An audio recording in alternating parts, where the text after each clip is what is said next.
Today's Dharma reading from the Great Lion's Roar to the udumbarikans. So the Buddha finds himself surrounded by Nigrodha and his followers. They're a bunch of ascetics, self-mortifiers, and they claim to have found the perfect path, the higher austerities that are going to lead to this great liberation. But the Buddha comes and discusses their own doctrine with them, talking to Nigrodha, and pretty much convinces them all that they're confused and shows them there's another way that they're missing out on. So I'm going to pick up the story there where they realize they are wrong. And this word, there's that word polemic. Certain authors back in the day were writing to discredit their opponents, their ideological opponents. So we always got to keep that in mind. These texts were written like 500 years after the Buddha died, far from where he was born. But if we want to know what the Buddha taught, we got to look somewhere. So we look across the entire tradition, including what is now called Theravada texts and Mahayana texts and everything everywhere. We look at it and put it in its place, understand the context, take the message by taking the wide path. The Mahayana. So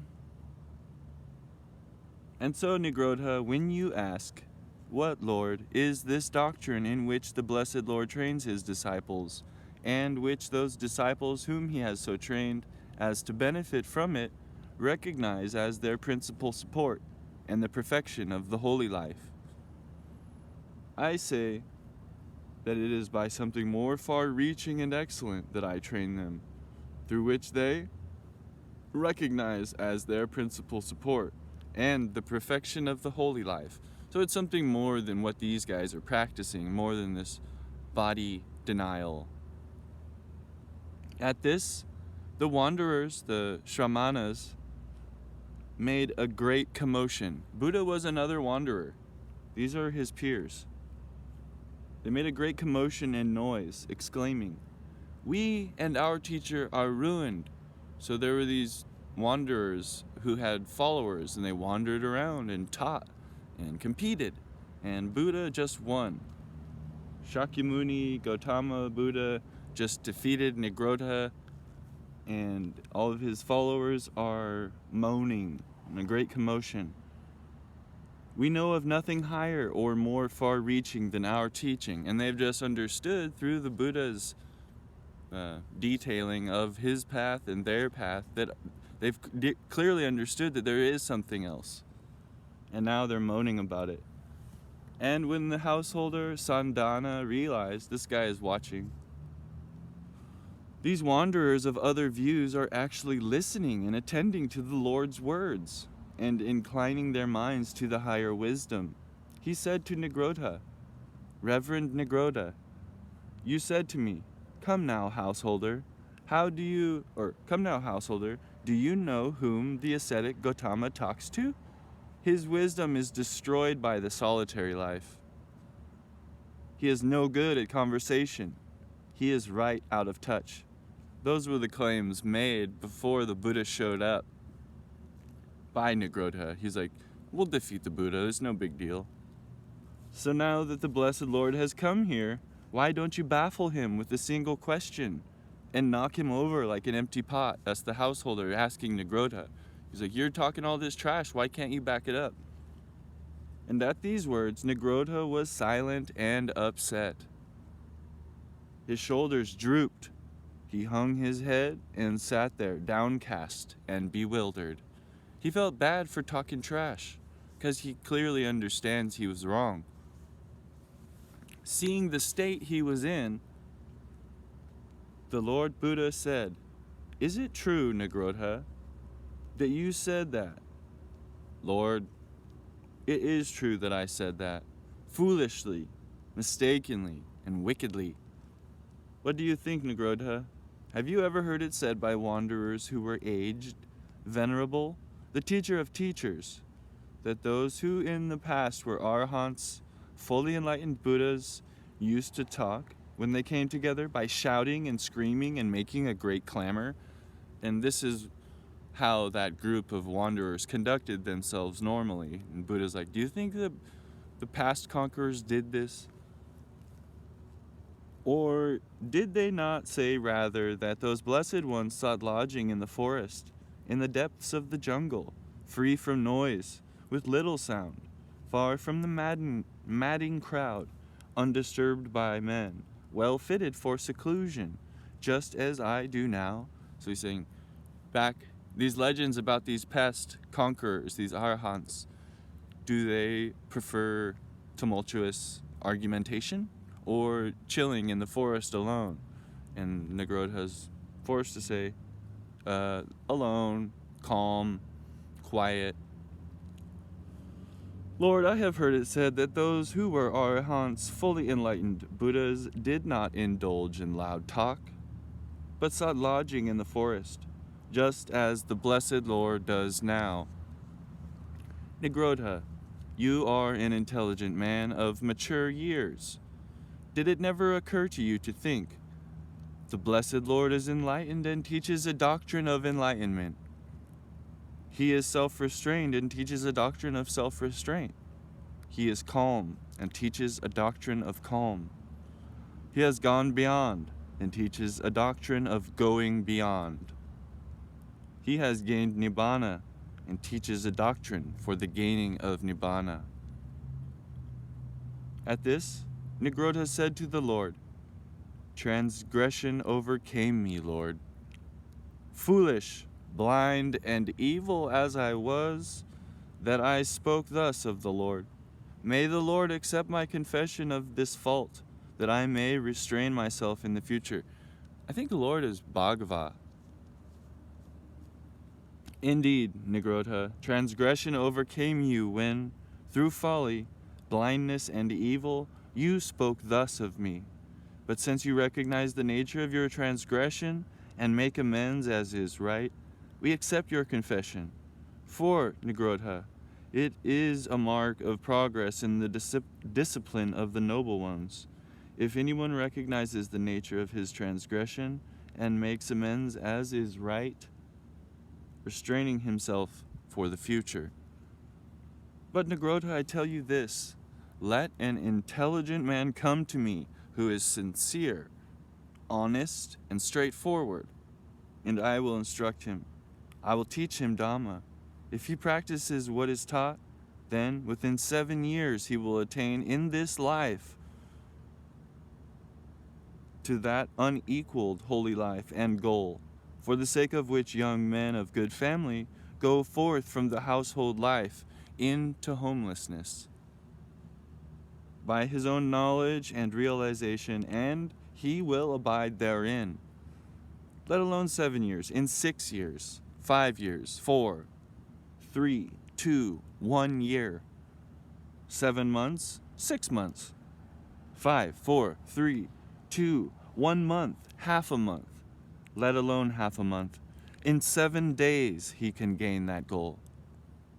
That's a big assertion. He's like, let a wise person come to me who has accomplished these things, and I will turn them into an arhat in 7 days. That's a big assertion. Nagrodha, you may think the ascetic Gautama says this in order to get disciples, but you should not regard it like that.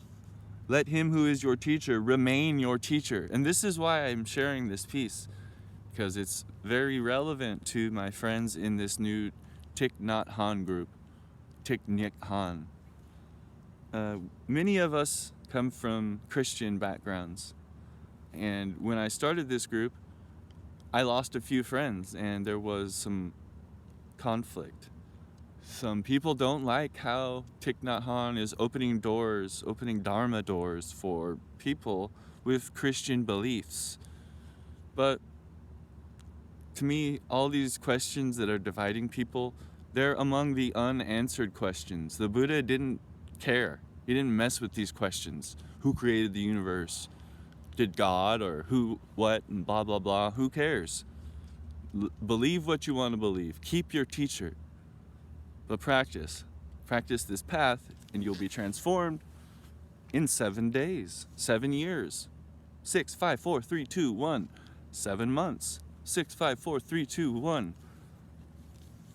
All the way to 7 days. So, now he's talking to Nigrota. He's answering the fear that maybe Siddhartha Gautama, the Buddha, is just talking big so he can get followers. But he's like, no, keep your teacher. Or you might think he wants us to abandon our rules. But you should not regard it like that. Let your rules remain as they are. Even in the Mahaparinibbana Sutta, he tells us that we can drop the lesser rules, but like out of respect, nobody asks what those are. No rules are dropped. But here again, he's saying you don't have to abandon your teachers and your rules to follow me. He's like, I'll make you an arahant anyways. You should not regard it like that. Let your way of life remain as it was. Or you may think, he wants to establish us in the doing of things that, according to our teaching, are wrong and are so considered among us. But you should not regard it like that. Let those things you consider wrong continue to be so considered. Or you may think, he wants to draw us away from things that according to our teaching are good and are so considered among us. But you should not regard it like that.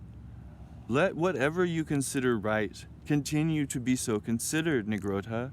I do not speak for any of these reasons. So once again, we look to the Brahmajala Sutta, the sutta that opens up this collection of longer discourses I'm reading from right now. And the Buddha demolishes all the 62 views. Those aren't important to him. There's something else, something higher, more subtle, better, that the wise realize by their own gnosis. So, there are, Nigrota, unwholesome things that have not been abandoned, tainted, conducive to rebirth, fearful, productive of painful results in the future, associated with birth, decay, and death. It is for the abandonment of these things that I teach Dhamma. If you practice accordingly, these tainted things will be abandoned, and the things that make for purification will develop and grow, and you will all attain to and dwell in this very life by your own insight and realization in the fullness of perfected wisdom, prajna paramita. At these words, the wanderers sat silent and upset.